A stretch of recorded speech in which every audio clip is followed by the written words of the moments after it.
pour une nouvelle chronique en quelques mots pour le dernier livre que j'ai terminé hier, je pense, ou avant-hier. Il s'agit de Royal Saga, le tome 3, Couronne-moi, de Genevali aux éditions Hugo Romance, il me semble. New Romance. Donc voilà, des trois, je pense que c'est celui que j'ai le moins préféré. Au final, je pense qu'un tome aurait été suffisant, mais bon, voilà. Ça termine, ça termine la saga, on va dire, ça c'est sûr. Mais je pense qu'un tome m'aurait suffisamment plu. Mais ça reste quand même un genre de lecture guilty. Je vais vous parler de quelques points positifs et quelques points négatifs. Je vais d'abord commencer par le négatif. Et un point que j'avais déjà relevé dans les tomes précédents, ou au moins le tome 2, c'est le non qui veut dire oui. Et typique des pratiques SM, je pense. Et moi, ça me gênait, le fait de dire non et en fait de vouloir dire oui, parce que non, c'est vraiment, il faut un safe word pour ça veut dire vraiment non. Voilà, moi ça, je trouvais ça un petit peu bizarre, mais bon, ça reste que ça doit faire partie de cette pratique, laquelle je ne tenterai jamais. Ensuite, il y a le côté la jeune femme qui, après avoir pris son pied, pleure. Non, pendant qu'elle prend son pied, pleure. Donc un petit coup dans un couloir et hop là, elle pleure. Voilà, j'ai pas d'autres mots. ça me perturbe. Et finalement, et ça c'est depuis le premier tome que ça me gêne énormément, c'est le côté protecteur, mais c'est maladif, c'est malsain du mec, du protagoniste, du prince, hein, Alexandre, un des deux.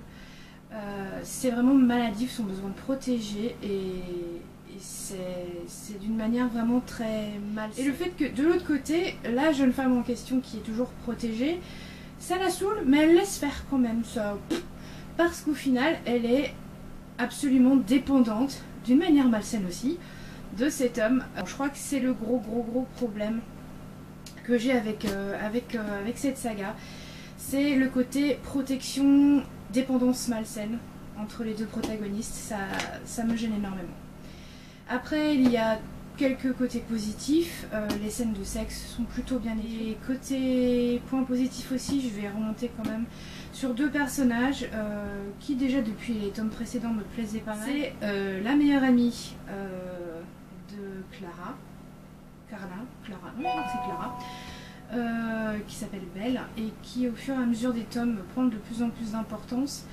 Et voilà, même si elle reste toujours discrète, forcément à comparer aux deux protagonistes principaux, Belle est un personnage que j'aime beaucoup et qui apporte beaucoup de fraîcheur au texte. Et il y a de l'autre côté Edward, le petit frère de Alexander, qui aussi apporte vraiment quelque chose au récit. Et qui il a un caractère vraiment adorable, franchement. Si on pouvait faire une histoire sur lui, eh ben, ça me plairait beaucoup. Belle, je suis pas sûre que ça m'intéresserait, mais Edward, bien. En résumé, c'est une lecture qui est prévisible. C'est répétitif, mais bon, forcément, dans ce genre de récit, on peut pas s'attendre à une grande innovation, enfin je pense, en tout cas je ne l'ai pas encore trouvé. Je n'attends que ça pour la découvrir. Je vous recommanderais le premier tome, après ce serait à vous de voir si vous avez envie de continuer sur la suite. Ça ressemble plus à du guilty pleasure qu'autre chose, mais bon, ça m'a fait du bien de le lire, ça m'a remis un petit peu sur la voie de la lecture. Voilà. Donc c'était ma rapide chronique en quelques mots de Royal Saga, le tome 3, Couronne-moi, de Genevali. Je pense que je vais lui mettre un 14 ou un 15 sur Livre Addict, parce que je pense pas que ça vaut plus. Il me semble que j'avais une vue plus pour les deux premiers tomes, donc voilà. Je vous retrouve très bientôt pour mes prochaines lectures. Actuellement, je lis Fantôme de Joey grâce à Fanny. Je suis à peu près au tiers. Et je lis aussi Dentelle et ruban d'argent de America Grace, que je lis grâce à Nathan du Comptoir Livresque. Et je dois être à peu près proche de la moitié. Donc je vous tiens au courant de mes lectures et je vous retrouve très bientôt. Bye bye!